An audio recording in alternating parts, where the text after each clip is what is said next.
जाधव कुटुंबाचा प्रामाणिकपणा, चिमुकलीला सापडलेले 2.5 तोळे सोने केले परत. आजच्या स्वार्थी जगात प्रामाणिकपणाचे उदाहरण दुर्मिळ होत चालले आहे. मात्र एका लहान मुलीने आणि तिच्या कुटुंबियांनी दाखवलेली इमानदारी समाजासाठी आदर्श ठरावी अशीच आहे. सापडलेली तब्बल 25 ग्राम सोन्याचे गंठण मूळ मालकाला परत करून त्यांनी माणुसकीचा खरा अर्थ जपला. खरसुंडी गावामध्ये टेलर काम करणारे सचिन जाधव यांची कन्या अद्विका जाधव हिला 2.5 तोळे सोन्याचे गंठण सापडले, परंतु तिच्या कुटुंबियांनी लोभाला बळी न पडता ते मूळ मालकाला परत केले. त्यांच्या या कृतीने समाजात प्रामाणिकतेचा उज्ज्वल संदेश दिला आहे.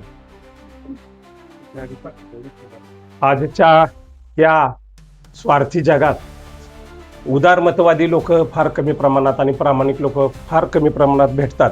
याचं उत्तम प्रचिती जिल्हा परिषद आणि पंचायत समितीच्या निवडणुकीच्या दरम्यान आम्हाला आली.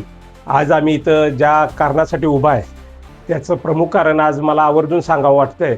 आमचे मित्र सचिन टेलर यांची ही कन्या, हिला एक खेळणं वाटलं आणि आमच्या ज्या उमेदवार होत्या मीनाक्षी मॅडम, डॉक्टर मीनाक्षी उमेश पुजारी यांचं गळ्यातलं गंठण पडलं होतं आणि त्या मुलीला ते सापडलं. आणि योगायोगानं रविवार होता. ती मुलीची आई वडील इथं व्यावसायिक म्हणूनच आहेत, पण आई बाजारासाठी आली होती मुलीला घेऊन.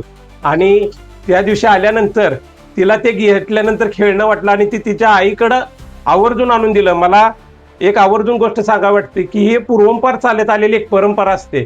जे आपण संस्कार उपजत देतो त्यातला हा प्रकार आहे असं म्हणायला वावगं ठरणार नाही. कारण का, ज्या सचिनच्या आई वडिलांनी जे सचिनला संस्कार दिले तेच त्याच्या मंडळीनं आणि तिचं संस्कार त्या बाळात उतरले पूर्णपणे पाहायला मिळालं. आज 2-2.5 तोळ्याचं गंठण ज्यावेळेस ते पडलेलं आम्हाला माहित नव्हतं. निवडणुकीच्या धामधुमीत आम्ही होतो आणि आम्हाला संध्याकाळी कळलं की मीनाक्षी मॅडमचं गंठण पडलंय. आणि सचिनलाही ते कळलं नव्हतं, तर त्यांनी मला वाटतं मंगेशकड आणि एक दोघांकडे चौकशी केली आणि मग आम्हाला कळलं की मीनाक्षी मॅडमचं पण गंठण गेलंय. परत आम्ही फक्त म्हटलं जे कोणाचं असेल त्यांना आपण योग्य त्यांचाच आहे का खात्री करू आणि देऊ. मग मीनाक्षी मॅडमने त्यांचे फोटो दाखवले आणि ते खात्री पटल्यानंतर मला वाटतंय त्यांनी ते सगळं गंठण मला वाटतंय उषा जगदाळेकडेच दिलं होतं, हो ना? हां, तुझ्याकडे ते दिलं होतं आणि त्यांनी ते व्यवस्थित ठेवलं. ओळख पटल्यानंतर त्यांनी साभार परत केलं.